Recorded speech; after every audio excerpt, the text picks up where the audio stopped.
الصلاة والسلام علیک یا نبی اللہ الحمدللہ رب العالمین۔ یہ اللہ کا بڑا احسان ہے اس کے حبیب کے صدقے میں کہ ایک مرتبہ پھر ہمیں اس طرح اس جگہ پر اس کا ذکر اور اس کے حبیب کا ذکر اور اس کے اولیاء اللہ کا ذکر کرنے کا موقع ملا، اور خاص کر کے نعرہ تکبیر، نعرہ رسالت، مبلغ سنی دعوت اسلامی، نعرہ تکبیر، نعرہ رسالت۔ تشریف رکھیں۔ آج کے مقرر خصوصی جناب مجاہد رضوی صاحب بھی تشریف لا چکے ہیں۔ میں آپ کا زیادہ وقت نہ لیتے ہوئے جس آیت کریمہ کی تلاوت کا میں نے شرف حاصل کیا ہے، اللہ تبارک و تعالیٰ کی بارگاہ میں دعا ہے کہ اس کے متعلق مجھے حق کہنے، آپ سب کو حق سننے اور ہم سب کو اس پہ عمل کرنے کی توفیق عطا فرمائے۔ ایک بات میں یہاں ضروری سمجھتا ہوں کہ یہ آپ کے سامنے رکھ دوں، اور ایک یہ سوال، اور برائے مہربانی اس کو بالکل بھی تنقید کی نظر سے مت دیکھیے گا، یہ جملے میں آپ کو اصلاحی طور پہ کہنا چاہتا ہوں۔ آج پورا دن لوگوں میں یہ بات رہی کہ آج میچ ہے۔ میرے پاس بھی اپنے ساتھی آئے، کہا بھائی میچ ہے آج، ایسا ایسا ہوگا، ویسا ہوگا، فلاں جیتیں گے، فلاں یہ ہوگا۔ میں نے پہلے گزارش کی ہے اپنے دل پہ مت بات لگانا، لیکن یہ اصلاح کی نیت سے کہہ رہا ہوں۔ میں نے اپنے اس ساتھی سے بھی یہی کہا، مجھے بتاؤ ہماری زندگی دو مقصد کے لیے ہم جیتے ہیں۔ آج ہماری جو دنیاوی زندگی ہے اس میں جب ہم جیتے ہیں، خاص کر کے مسلمان، دو مقصد کے لیے، ان کا دو مقصد ہے، ایک تو دینی مقصد اور ایک دنیاوی مقصد۔ ٹھیک ہے کہ نہیں؟ رسپانس تو دیجیے ہاں یا نہ۔ دو مقصد ہے نا ہمارے۔ میں نے ان سے سوال یہ کیا، مجھے بتاؤ یہ میچ دیکھنے سے تم کو ان دونوں میں سے کون سا فائدہ ہوا؟ کیا میچ دیکھنے سے ثواب ملتا ہے یا میچ دیکھنے سے پیسہ ملتا ہے؟ بتائیے، آپ جواب دیجیے، کیا فائدہ ہے ہمارا؟ ثواب کا کام ہے میچ دیکھنا یا کوئی پیسے ہمیں حاصل ہوتے ہیں؟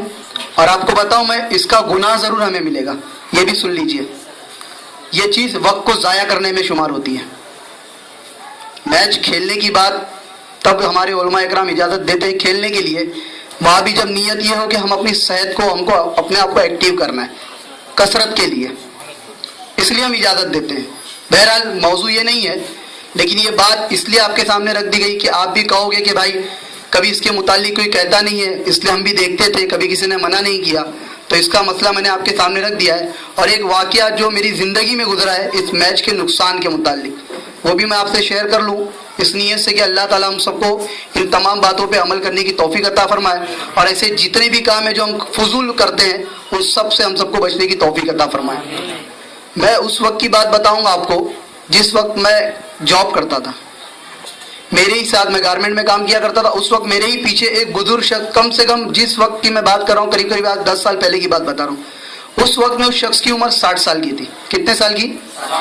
60 سال کی عمر کا وہ شخص تھا میرے ہی پیچھے۔ اس کا بچہ پڑھائی لکھائی میں بہت اسکالر تھا، اس وقت میں اس کے بچے کی عمر کچھ 17 یا 18 سال کی تھی۔ ورلڈ کپ کا جب میچ آیا، اور وہ کم سے کم ہفتے بھر سے یہ بات مجھ سے کہنے لگا، کیونکہ میں آگے ہی بیٹھا تھا تو شیئر کرتے تھے اپنی گھروں کی بات ہم لوگ، تو کہنے لگا بھائی میرا بچہ بہت پریشان کر رہا ہے، کہتا ہے بلیک اینڈ وائٹ میں نہیں، مجھے world cup colour T V میں دیکھنا ہے۔ اس کا یہ ڈیمانڈ ہے کہ بلیک اینڈ وائٹ نہیں، اب کلر ٹی وی میں مجھے ورلڈ کپ دیکھنا ہے، ورلڈ کپ شروع ہونے سے پہلے پہلے میرے گھر میں کلر ٹی وی آ جانی چاہیے، یہ اس کا ڈیمانڈ تھا۔ اب بیچ میں سنیچر آیا، اتوار کا دن کا گیپ ہوا، آپ دیکھیے اس کا اثر اتنا خطرناک نکلے گا، نہ تو اس وقت میں نے بھی یہ سوچا نہیں اور نہ تو اس نے سوچا تھا۔ وہ بس ایک بچے نے ضد کر دی۔ اب اس کے بعد جب پیر کے روز وہ کام پہ ہی نہیں آئے، اور جب انہوں نے پوچھا تو دوسرے دن منگل کے روز بھی نہیں آئے، تو ہم نے جب اپنے باس سے پوچھا، جو سیٹ تھا اس سے پوچھا بھائی کیوں نہیں آ رہے، تو پتہ چلا معلوم یہ پڑا کہ لڑکے نے ضد میں اس کی ضد پوری نہیں کی تو زہر کھا لیا۔ 60 سال کا بوڑھا، ایک لوتا بیٹا۔ اس کے نقصانات دیکھیے آپ۔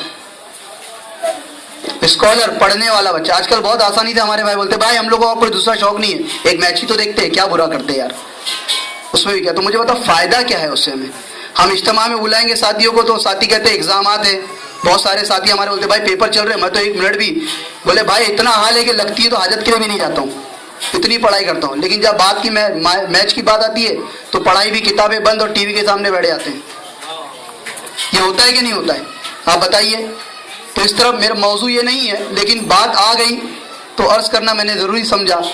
کوئی ایک بات اگر دل پہ لگ جائے گی تو اللہ تعالیٰ ہم سب کو ان تمام باتوں سے رکنے کی توفیق عطا ضرور فرما دے گا. بہرحال جس آیت کریمہ کی تلاوت کا میں نے شرف حاصل کیا ہے اس کے متعلق میں نے اعلان کیا تھا ہفتہ وار اجتماع میں مدینہ مسجد کے اندر جو بعد نماز ظہر ہوتا ہے، کہ وہ چیز امیر سنی دعوت اسلامی الحمدللہ رب العالمین اتنا بہترین ہمارے لیے ہر موڑ پر، یعنی جب جب جو دور گزرتا ہے اس وقت میں آپ ایسی تقریر فرماتے ہیں کہ ہماری اتنی بہترین اصلاح ہو جاتی ہے کہ آپ قربان جائیے. ابھی دور اگزام کے زیادہ چل رہے ہیں. میں نے اعلان کیا تھا کہ وہی موضوع جو امیر سنی دعوت اسلامی نے الحمدللہ اس ماہانہ جو ہمارا رسالہ نکلتا ہے اس میں آپ نے پہلے اس کا آغاز فرمایا کہ آج ہمارے نوجوان اس سوچ میں مبتلا ہے کہ ہم کسی بھی طرح سے شارٹ کٹ مار کے کامیابی حاصل کر لیں اور کسی بھی تکلیف کو ہم اٹھانا چاہتے ہی نہیں ہیں.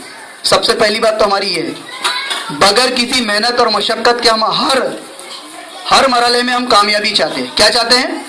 کامیابی چاہتے ہیں ہم ہر مرحلے میں بغیر محنت اور مشقت کے. اور یہی حال ہمارے نوجوان ہمارے ساتھیوں کا پڑھائی کے معاملے میں بھی ہے. پورا سال یہاں وہاں اپنے وقت کو برباد کریں گے اور جب ایگزام قریب آئے گا تو شارٹ کٹ والے راستے تلاش کرنے لگ جاتے ہیں. کوئی تو معاذ اللہ کاپیاں چوری کرنے لگتا ہے تو کوئی نقل کرنے لگتا ہے. بہت ساری ایسے واقعات آپ سنتے ہوں گے، کسی نے پیپر مس کر دیا یا وہاں سے نکال لیے یہاں سے نکال لیے. یہ سب شارٹ کٹ طریقے ہم لوگ تلاش کرنے لگتے ہیں اور محنت اور مشقت کرنا ہم چاہتے ہی نہیں. یہ ہمارا، اور یہ صرف پڑھائی کے معاملے میں نہیں ہے، پورے عالم اسلام کا یہ نتیجہ ہے. پوری ہماری قوم اسی میں مبتلا ہو چکی ہے اور اس کی یہی وجہ ہے کہ پورے عالم اسلام میں مسلمانوں کا کوئی بڑا عہدہ نظر نہیں آتا. اللہ تبارک و تعالیٰ، سب سے پہلی بات تو یہ کہ ہم نے اپنے آپ کو یہ سمجھ لیا ہے کہ بغیر محنت اور مشقت کرنے کے ہمیں کامیابی مل جائے. اور خاص کر کے ہم تو اس گمان میں بیٹھے ہیں اور معاذ اللہ بڑی شان سے ہمارے بہت سارے بھائی جملہ ادا کر لیتے ہیں کہ کام تو رام کرتا ہے، مسلمان تو آرام کرتا ہے. ہمارا مزاج ہے کہ نہیں؟ جملے ادا کرتے کہ نہیں ہم لوگ یہ؟ جبکہ محنت کرنے کا سب سے زیادہ مسلمانوں کا ہے. قرآن مقدس اللہ تبارک و تعالی پارہ نمبر 30 آیت نمبر 4 سورہ بلد میں ارشاد فرماتا ہے، لقد خلقنا الانسان فی قبد. سبحان اللہ تو بولیے. اس کی عادت ڈالیے، اس کی تو بہت فضیلت ہمارے ساتھی بارہ آپ کو بتاتے ہیں. اللہ تعالیٰ قرآن مقدس میں ارشاد فرماتا ہے کہ ہم نے انسانوں کو دکھ میں پیدا فرمایا. کس میں پیدا فرمایا؟ دکھ میں پیدا فرمایا. تو اللہ تبارک و تعالیٰ نے جب قرآن مقدس میں ارشاد فرما دیا کہ ہم نے انسانوں کو دکھ میں پیدا فرمایا تو ظاہر سی بات ہے بغیر دکھ کے انسان کی زندگی ہو ہی نہیں سکتی. سیدھی سی بات ہے نا. جب قرآن مقدس میں اللہ تعالیٰ وضاحت کے ساتھ فرما رہا ہے کہ ہم نے انسان کو دکھ میں پیدا فرمایا تو ظاہر سی بات ہے جب پھر دکھ ہمارے لیے رہے گا ہی رہے گا، آسانی ہمارے لیے ہے ہی نہیں. اور آپ دیکھیے اور آپ اس بات کا اندازہ لگائیں، مفسرین اس آیت میں ارشاد فرماتے ہیں کہ اس چیز کا اشارہ اس طرح سے ہم سمجھ سکتے ہیں کہ اللہ تبارک و تعالیٰ ہماری پیدائش سے لے کر ہمارے مرنے کے بعد تک یہ چیزیں ہمارے ساتھ رہتی ہیں. یعنی جب بچہ حمل کے دور میں رہتا ہے تب تکلیف، وہ جو وقت گزرتا ہے وہ تکلیف، پیدائش ہوتی ہے وہ تکلیف، اس کے بعد میں دودھ کی زندگی وہ تکلیف، دانت نکلتے وہ تکلیف، پوری زندگی اس کی آپ اٹھا کے دیکھ لیے انسان پوری زندگی تکلیف میں گزرتا ہے. مر بھی جاتا ہے تو اس کے بعد میں قبر کی تکلیف، حشر کی تکلیف. تو آپ مجھے بتائیے انسان کو اللہ تبارک و تعالیٰ نے جب یہ فرما دیا ہمارے لیے کہ ہم نے تمہیں دکھ میں پیدا فرمایا تو ہم کون سی خوشی کے لیے بیٹھے؟ اور دکھ سے مراد محنت اور مشقت ہے. ہمیں محنت اور مشقت کرنا ہی ہوگا. یہ ہرگز نہیں ہوگا کہ ہم محنت اور مشقت نہ کریں اور صرف یہ سوچ کر بیٹھ جائے کہ بس ہم تو مسلمان ہیں اور کامیابی کے لیے کئی آیتیں اللہ تعالیٰ نے ہمارے لیے فرما دی ہے ہم ہی کامیاب لوگ ہیں. ایسا نہیں ہوگا. اگر یہ بات ہوتی تو اسلام کی زندگی، یہاں تک کہ اللہ کے رسول صلی اللہ علیہ وسلم کی ہر ایک حیات طیبہ کا آپ جائزہ لے تو آپ کو پتہ چلے گا کہ خود بنفس نفس اللہ کے رسول صلی اللہ علیہ وسلم نے کتنی تکلیفیں اٹھائی، کتنے غزوات ہمارے سامنے ہیں، کتنی جہاد کتنی مصائب آپ نے محسوس کیے، اور آپ اکثر پڑھائی جب پڑھتے ہوں گے تو یہ چیز کو محسوس کرتے ہوں گے، کتنی تکلیفیں ہمارے اسلاف نے اٹھائی. بس ہم سنتے ہیں اور چلے جاتے ہیں اور سبحان اللہ بولتے ہیں. یہ بے شک ثواب تو ضرور ملے گا، لیکن اس سے عمل کرنا بہت ضروری ہے. اللہ تعالیٰ ہم سب کو عمل کرنے کی توفیق عطا فرمائے. یقین مانیے آج اس کی بہت ضرورت ہے. اس میں کافی ساری چیزیں مجھے کہنی تھی، لیکن اتنا وقت اجازت نہیں دیتا. بہرحال آپ سے گزارش اسی بات کی ہے کہ آپ اس آیت کی طرف غور و فکر کریں اور اپنے آپ کو محنت اور مشقت میں ڈالنے کی کوشش کریں. خاص کر کے ابھی جن بچوں کے اگزامات چل رہے ہیں وہ محنت کریں. میں آپ کو ایک نقطہ بھی بتا دوں صوفیان اکرام کا، یہ بھی آپ اپنے ذہن میں رکھیں. ہمارے امام صاحب اکثر یہ بات کہتے ہیں کہ جب تمہیں کوئی کامیابی حاصل کرنی ہوگی تو تم کو رات کو صبح میں تبدیل کرنا پڑے گا، تب جا کے کامیابی ہمیں حاصل ہوگی کہ نہیں ہوگی. اس بات کو ہمیشہ اپنے ذہن میں رکھیں. صوفیان اکرام فرماتے ہیں کہ شریعت کے اندر سونا حرام ہے. کیا حرام ہے؟ وہ فرماتے ہیں کہ بے شک سونا حرام ہے، لیکن ہمارے لیے تو یہ بھی سونا حرام ہے. یہ بھی دیکھیے.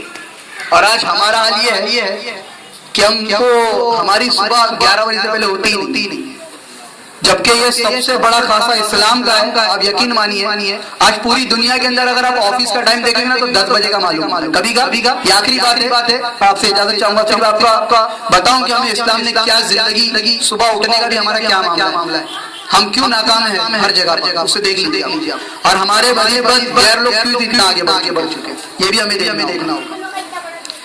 ہر دنیا میں کہیں بھی آپ دیکھیے تو آفس کا ٹائمنگ 10 بجے کا ہوتا ہے، جہاں صبح 10 بجے کا. تو ان لوگوں نے عیسیٰ علیہ السلام کی پیدائش کے وقت کی نسبت سے اپنے سارے کاروبار کا وقت یہ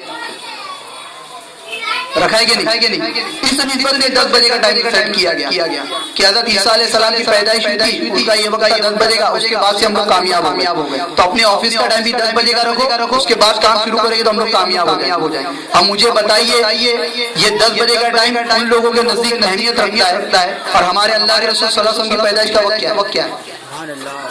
بتائیے نا. جب ہم لوگ اس نسبت سے صبح صادق میں اٹھ کر اپنا نماز فجر ادا کر کے اپنا کاروبار شروع کریں گے تو وہ آگے رہیں گے کہ ہم آگے ہوں گے کہ نہیں ہم. یہ وجہ ہم اپنے قرآن مقدس کی بات لے لو یا ہمارے واقعات کی لے لیجیے، بات حدیث مبارکہ کی بات لے لیجیے، ہم سنتے ہیں لیکن عمل نہیں کر پاتے. اللہ تعالیٰ ہم سب کو کہنے سننے سے زیادہ عمل کرنے کی توفیق عطا فرمائے. انشاءاللہ تبارک و تعالیٰ زندگی رہی تو اسی موضوع کو کہیں نہ کہیں موقع ملا تو ضرور آپ کے گوش گزار مکمل طور پہ کرنے کی کوشش کروں گا. اللہ تعالیٰ ہم سب کو کہنے سننے سے زیادہ عمل کرنے کی توفیق عطا فرمائے. آئیے مقرر خصوصی جناب مجاہد رفیع صاحب کو میں دعوت سے سپرد دیتا ہوں کہ وہ آئے اور